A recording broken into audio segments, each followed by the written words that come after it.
Hey there, this is Mike with What's News and What's Not, and came across an article that I think is quite funny yet informative. This came out yesterday on Bloomberg, and as you can see, it says fake $100 bills eluded detection with rare quality.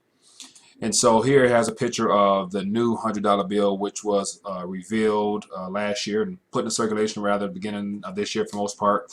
And here it goes on to talk about in this story about how this bill here, the $100 bill for the most part, is the #1 counterfeited bill overseas. So there's various countries.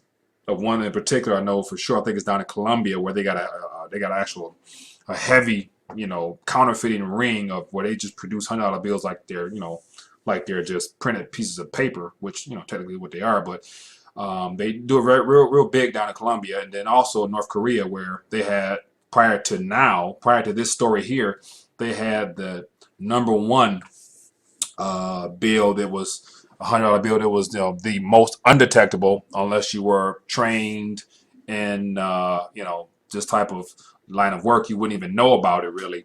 But anyway, it's called the super note. But yeah, this article here goes on to talk about how in Israel in the 1990s, the $100 bill was very heavily counterfeited. And then it gives more information about the whole reason they came up with this new design was to deter counterfeiting, with this little blue stripe here and some of the ink being different and some of the gold on it and just all the type of bells and whistles to make it pretty looking to us, but yet uncounterfeitable, if that's a word, to those that are in that market. But anyway, it was the #1 note, and so this bill right here is called the #1 note because it is by far the most undetectable, apart from having had to arrive back at the Federal Reserve System for them to be able to recognize it was a fake. So I'm not sure if it's paper quality or what actually distinguish it from a Federal Reserve printed note. But yet this note here is circulating heavily, and so it looks like the people that were responsible for were two Israeli men operating out of New Jersey, and they had a full-fledged printing company, had the warehouse, the printers, the staff, and they you name it, they had it going on there. And so about it says 13 Israelis and Americans were running the most successful counterfeiting operations in U.S. history. It took hundreds of agents were involved to pretty much shut them guys down. And it says that the counterfeiting ring was responsible for producing at least 77 million in fake bills, mostly hundreds, said U.S. Secret Service Director Julie Pearson. So that means there's probably $77 million of fake $100 bills and other notes out in the population right now. You may have some in your wallet right now and may not even know about it. But yet, good thing is if it's from these guys here, it's probably good quality where you're good to be able to still spend it and nobody question it. But yet, when it gets back to home base, the Federal Reserve, they're going to most definitely, be kind of ticked a little bit. But anyway, it's a great article, man. And the reason I decided to comment on this was just because I think that it's it's one of the subjects, especially monetary history, something I'm very interested in, and I think it's something that is not a major subject amongst the population in general about just the journey that the dollar itself has had and where it's at now and where it has come, or where it has come from rather. And so this article here just gave a great insight on the fact that if you have a basic idea or basic understanding of the distinction between money and fiat currency, then you can understand how this could be of importance to you, because money is something that has some basic principles behind it, which are which have pretty much been tested by time. It's something that has held true for centuries, that makes it of value. Just that word alone, money, and those principles behind it. And then you have something called fiat currency, which is relatively new, especially here in America, primarily within the last 100+ years.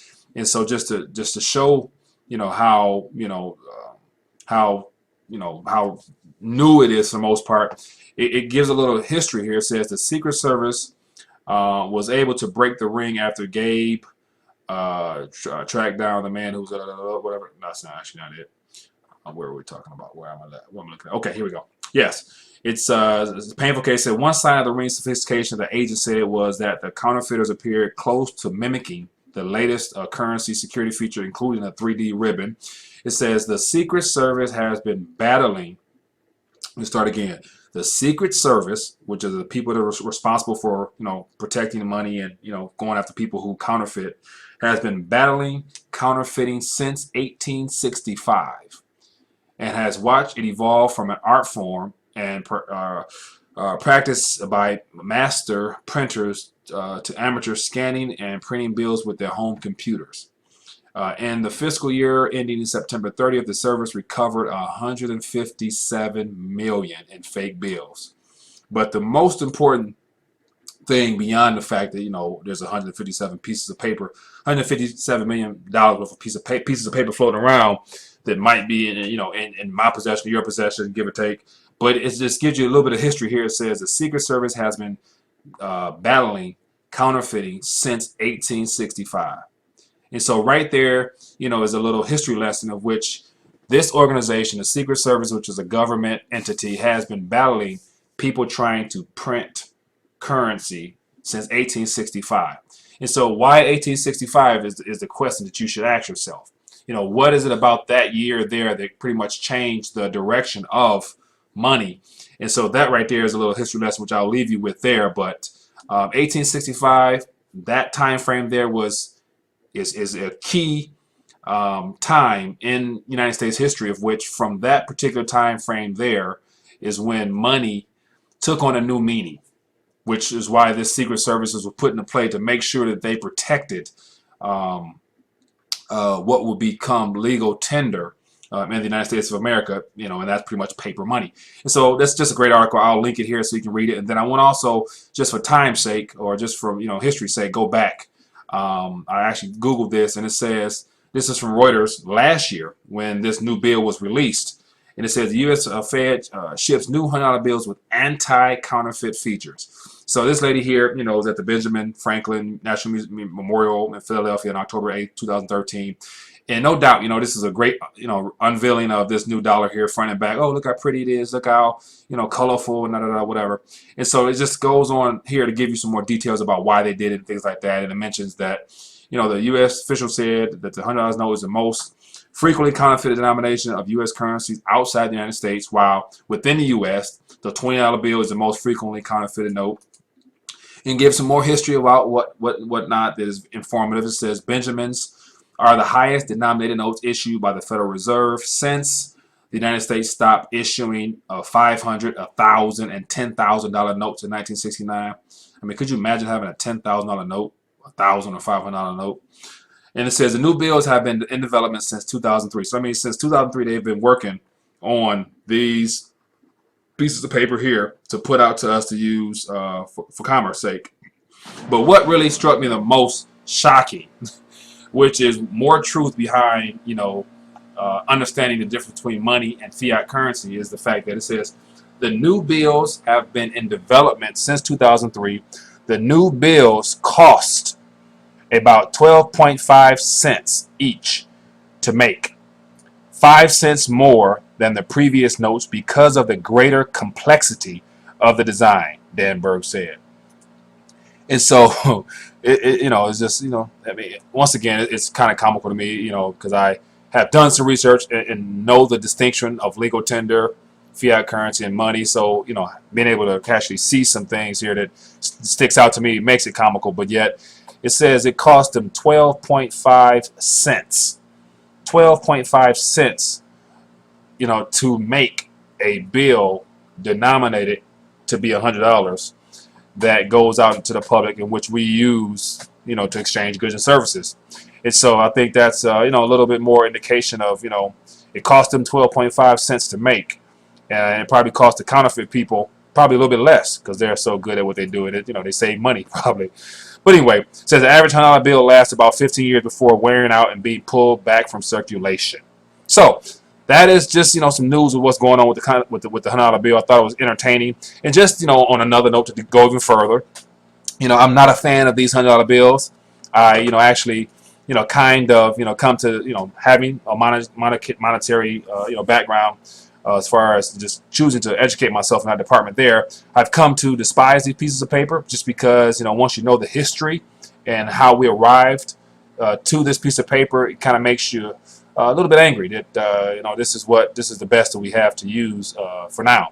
But anyway, just as another side note to probably bring it home even more in regards to intrinsic value and just monetary value, primarily, that this $100 bill here, when I put it into the inflation calculator, which I love doing just for the sake of finding out just how valuable it is in regards to what it can purchase, I put in the CPI inflation calculator at the United States Department of Labor, I put $100 in 1980. So one of those old $100 bills in 1980 has the same buying power as $289.25 in 2014. So what that tells me is that one of those old school $100 bills back in the 1980s was able to purchase the equivalent of what I could purchase today at around $300. So let me see, for $300, what can I get? Let me see, what are some things I can get for $300?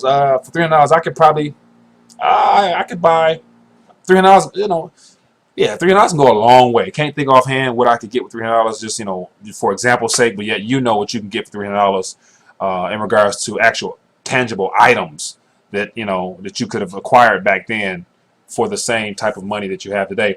And then just to show you how much that piece of paper right here can purchase, if we were to take that same piece of paper as far as what it could actually buy today and travel back in time, you'll find out what that piece of paper is actually worth in regards to purchasing power.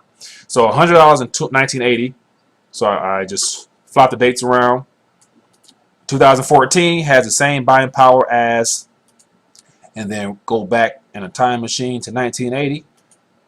It says $100 in 2014. So this new piece of paper right here, if you take it back in time to 1980, this is what you'll be able to purchase, in regards to goods at that time with this piece of paper. It is $34.57. So that's minus 2/3 of its value. 2/3 of that piece of paper's worth is gone in regards to what you could purchase in today's economy with that, with this particular new bill that they're counterfeiting like madmen. And so once again, just another small, piece of history in regards to value in relation to what it can purchase. And so here, this piece of paper right here in regards to the amount of things it can actually buy is $34 worth of goods back in 1980. So $34 back in 1980, is a lot less than, what that $100 bill from 1980 could buy in today's economy. But this is just a little food for thought. Thought I would share this. I'll also include this link here if you're interested. Definitely some information you might want to, know, especially if you tend to like these, pieces of papers here. It costs the government, costs the Fed or the Treasury or the Bureau of Engraving and Printing and Engraving it costs them 12.5 cents a bill to print, but it costs us a lot of time and energy and labor to acquire these things in regards to working for them. But anyway, thought I would share this with you. Hope you enjoy it. Let me know what you think. Peace.